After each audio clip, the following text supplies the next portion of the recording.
শুক্রবার আসলে মনটা শুধু বিরিয়ানি বিরিয়ানি করে।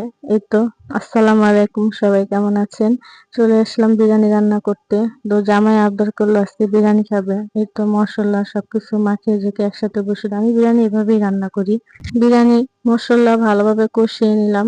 আমি এভাবেই বিরিয়ানি রান্না করি, সব মশলা একসাথে মেখে ঝুঁকে তারপরে মুরগিটা দিয়ে দিলাম। দেওয়ার পরে ভালো করে নাড়াচাড়া দিয়ে তারপর ভাজা ভাজা করে এর ভিতরে একটু পানি দিয়ে দিব। পানিটা দেওয়ার পরে ভালো করে কষিয়ে নেব। নেওয়ার পরে তারপরে চাল দিয়ে দেব। তো ভালো করে কষাচ্ছি।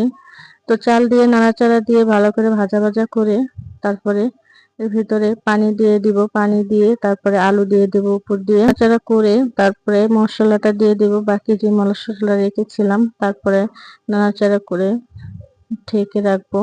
এই তো বিরিয়ানি প্রায় শেষ, কমপ্লিট হয়ে গেছে। কি সুন্দর হয়েছে মাশাআল্লাহ বিরিয়ানির কালারটা।